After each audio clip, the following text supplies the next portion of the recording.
Hey everyone, Loomis here, and I am going to resume doing my weekly Apex Mercenary review videos. So, it's been a while, but we're going to hop back in here because there are definitely some interesting mercenaries this week. So, to start off here, we have a 6-star Lana. I'm going to be honest, this Lana is not that great. It's very low int. It does have a okay selection of equipment. It is in the martyr class, so that does explain the int a little bit, but it's just overall I would not call that great. And I has really no AB or PvP enchants, and I would only use this Lana if you are using a Lana in your box and she is stronger than the Lana you have, because otherwise this Lana is not particularly great. So yeah, buyer beware here. Alright, next we have a 6-star claret here, and this is bar none the best mercenary we've ever had. It basically has perfect equipment. The Rough Seas is a great choice for claret.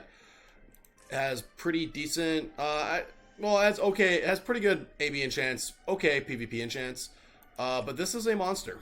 And the only reason you should not put this claret in your box is that you already have your own claret that's stronger. So make sure that this goes in your box. It's insanely strong. Alright, next we have a 6-star Leon here. And it's alright. Some interesting weapon choices. Leon is kind of a weird fit in the meta right now. I will say, though, that his 3C is supposed to come out this week with the monthly update. So that, it might give a reason to potentially maybe take a look at him. But, I don't think Leon is particularly strong in this meta. And this Leon is not great. It's okay, but it's not great. So, just kind of know what you're getting yourself into if you're going to use this Leon. Alright, next we have 5-star Iris here. And this Iris is actually pretty solid. The stat-wise has a really, has decent enchants here. The equipment choices are good. It has both runes. If you don't have an Iris in your box, you definitely should put this one in your box. And if this Iris is better than yours, feel free to replace her. I'd say this is actually quite a strong mercenary this week. So, it's a good choice. Alright, now we have a 6-star Narm here. And this is not a good Narm. It's way too weak to do anything. Windcutter is a terrible weapon. It doesn't have any of the... Narm doesn't need runes for PvE stuff, or for PvP. It kind of does give her some extra, things she can do. But this Narm is pretty underwhelming. I would stay far, far, far away from her. Alright, now we have a 4-star Yusuke here. And this is an interesting case, because obviously it's 4-star. The stats are a little on the low side, but for a 4-star unit, it's actually not bad. It has good equipment choices. It has the mirrors, it has the lacerates, has the runes. So, depending on your box, if you have the right, units to use with this Yusuke, if you have the right support in your box, and you don't have a built Yusuke, or you weren't able to get him or something, this might be an interesting choice. But, I wouldn't necessarily recommend him for most people, because it only has 800 pre-battle attack, no arena enchants, but, it's actually not... I think his Yusuke is that good that it's actually kind of interesting. So, this one depends on your box a little bit, but, it could be a nice option for a number of people, especially if you're in some lower levels. Now we have a 6-star Freya here. And, outside, I'm not a huge fan of the Crescent Axe here, but this is actually a pretty solid Freya, and Freya definitely occupies some niches that are interesting in PvP, namely that, as long as you're fighting someone who doesn't have a way to protect themselves against fixed damage, she can be absolutely brutal to fight. So, just keep that in mind, because it does have quite high defense. It has the Spirit Boots, which is an interesting play. So, I think if you have an Origin-heavy box, and you're not running a Freya, or you have a worse Freya, she's definitely a great choice there. Having a faction buff, even though it doesn't have any additional skill on it beyond just the stat buffs.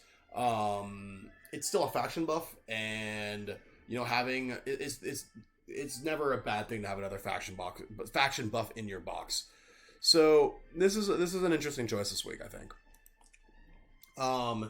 Now we have this 5-star Lana here, and it's an okay Lana. I'd say it's on the weaker end. It does have this nice 74 arena skill. If you want to watch out for the Omega lulls. But, you know, I wouldn't say this Lana is particularly great. However, if you don't have a Lana quite this strong, she can slot in no problem. But I think this is quite... I wouldn't call it below average, but it's a very middling, at best, Lana. Alright, so we have Lifany here, and this is a pretty safe skip, I'd say. I just don't know why you'd run this Lifany. It's not particularly great, if I'm being completely honest. And then, last but not least, we have Letitia here, and, I mean... Letitia can be interesting in some boxes, you know, because she can, you know, she obviously has sprint. This one does have decent equipment and okay stats, but, you know, I think this is a little bit of a stretch to include in your box, so I wouldn't be rushing to put her in there. All right, so to summarize the Mercenaries this week, the Claret is easily the best Mercenary we've ever had, and it's not remotely close. Like, the last Claret we had that was 6-star was very, very good. This one blows that one out of the water. A lot of it has to do with the Ragnarok versus Peacemakers, and this one has the Ragnarok. Also has a King Crown. Like, this Claret is a beast, and is a must-add to your box if you do not have one. I would say the Iris is very strong. I think that Yusuke and Freya could potentially be interesting for certain people. And then, you know, the rest, you know, if they're an upgrade to the same unit that you use in your box, feel free to put them in. But, you know, I'm not highly recommending any of those. So, thank you guys so much for watching my video. If you enjoyed this video, I'd appreciate it if you hit the like button and subscribe to my channel. And stick around, stay tuned next week for the Mercenary reviews next week. All right, thanks, guys. I'll see you later.